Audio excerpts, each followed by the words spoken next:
আসসালামু আলাইকুম প্রিয় শিক্ষার্থীবৃন্দ। হাজ্জাজ বিন ইউসুফের পরিচয় দাও, এরকম একটি প্রশ্ন জাতীয় বিশ্ববিদ্যালয় অনার্স দ্বিতীয় বর্ষের টিকে হিসেবে এসে থাকে বাংলার ইতিহাসের ক্ষেত্রে। এবং আরেকটি প্রশ্ন এসে থাকে যে মোহাম্মদ বিন কাসিম কে ছিলেন। মোহাম্মদ বিন কাসিম নিয়ে আমাদের ভিডিও অলরেডি করা আছে, আমরা এখন আলোচনা করব হাজ্জাজ বিন ইউসুফ সম্পর্কে। এই হাজ্জাজ বিন ইউসুফ তিনি ছিলেন হচ্ছে উমাইয়া খলিফা আল ওয়ালিদের পূর্বাঞ্চলীয় শাসনকর্তা। এই উমাইয়া খলিফার একজন প্রতিনিধি হিসেবে তিনি দ্বিতীয় প্রতিনিধি হিসেবে তিনি পূর্বাঞ্চল অর্থাৎ ভারতীয় উপমহাদেশ সহ এখানকার যে অঞ্চলগুলো রয়েছে এখানকার দায়িত্ব তিনি পালন করছিলেন। অন্যদিকে আল ওয়ালিদ যখন হচ্ছে পুরো বিশ্বকে ভাগ করেন তখন হচ্ছে তিনি পশ্চিমাঞ্চলে দায়িত্ব দিয়েছিলেন হচ্ছে তখন হচ্ছে মুসাবিন নুসাইরকে। এই মুসাবিন নুসাইরের আবার তখন হচ্ছে সেনাপতির দায়িত্ব দেওয়া হয়েছিল হচ্ছে তারিক বিন জিয়াদকে। তো ভারতীয় উপমহাদেশে এখানকার অর্থাৎ এই অঞ্চলে যে হাজ্জাজ বিন ইউসুফকে দায়িত্ব দেওয়া হলো, হাজ্জাজ বিন ইউসুফের সেনাপতি ছিলেন হচ্ছে মোহাম্মদ বিন কাসিম। সেটা নিয়ে আপনার ভিডিও আছে, সেটা দেখবেন। মোহাম্মদ বিন কাসিম মূলত হচ্ছে 661 খ্রিস্টাব্দে জন্মগ্রহণ করেন। আব্দুল মালিকের নিজ রাজ দরবারে তিনি দায়িত্ব চাকরি পেয়েছিলেন। আব্দুল মালিকের রাজদরবারে চাকরি পাওয়ার পর তিনি নিজের যোগ্যতা ক্ষমতা বলে বা অন্যান্য দায়িত্ব পালনের প্রতি সুনাম অর্জন করার ফলে তিনি আল ওয়ালিদের সময়কালে হচ্ছে পূর্বাঞ্চলের দায়িত্ব পেয়েছিলেন।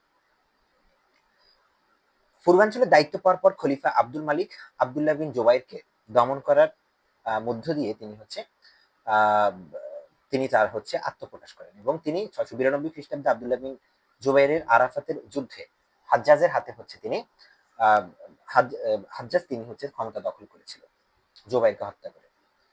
এরপরে তিনি পূর্বাঞ্চলের দায়িত্ব পেয়েছিলেন, যেটা সেজন্য আমরা তাকে হচ্ছে বিজেতা হিসেবে আহ, অভিহিত করে থাকি।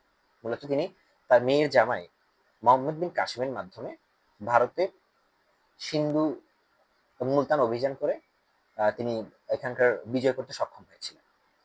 আমরা যদি তার চরিত্র এবং কৃতিত্ব সম্পর্কে একটু লিখি, এই প্রশ্নটা খতে আসবে 4 মার্কের জন্য।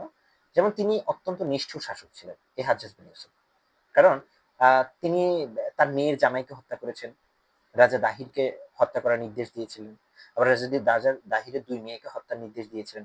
এরকম অসংখ্য ঘটনা আমরা হাজ্জাজ বিন ইউসুফের সময়কাল থেকে বা তার চরিত্র থেকে পেয়ে থাকি।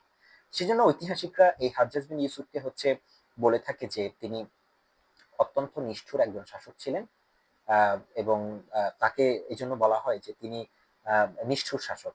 এবং এই সময়কালে তিনি কিছু উন্নয়ন করেছিলেন অর্থনৈতিক এবং শিল্প উন্নয়নে। এই হাজ্জাজ বিন ইউসুফের কিছু অবদান রয়েছে, যেমন প্রদেশসমূহ শান্তি স্থাপনের জন্য আহ, তিনি হচ্ছে প্রজাদের থেকে কর এবং খাজনা ধার্য করে রাষ্ট্রের আয় বৃদ্ধির বিভিন্ন প্রক্রিয়া গ্রহণ করেছিলেন। তবে তার একটা উল্লেখযোগ্য ঐতিহাসিক উন্নয়ন হচ্ছে বা তিনি কৃতিত্ব পেয়ে থাকেন, সেটা হচ্ছে তিনি আরবি ভাষার উৎকর্ষ সাধন করেছিলেন। যেমন সাধারণ মানুষ যাতে হচ্ছে কোরআন শরীফ শুদ্ধভাবে পড়তে পারে, সেজন্য হাজ্জাজ বিন ইউসুফ আরবি ভাষায় হরকত এবং নক্তার প্রচলন করেছেন। এই আরবি ভাষায় হরকত এবং নক্তার প্রচলনের জন্য ইতিহাসে সবচেয়ে বিখ্যাত হয়ে আছেন এই হাজ্জাজ বিন ইউসুফ।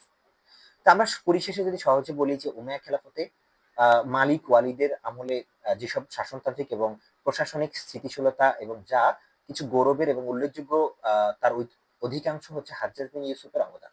ইতিহাসে সে যে হাজ্জাজকে নরহত্যার কসাই বলা হয়, তার শাসনতান্ত্রিক নিয়ম নীতির প্রতি কেউ যদি হচ্ছে মনোনিবেশ করে, তিনি আবার হচ্ছে তার প্রতি সফট হয়ে যাবেন, মানে তার প্রতি নরম বা তার প্রতি হচ্ছে ভালোবাসা প্রকাশ না করে পারবেন না।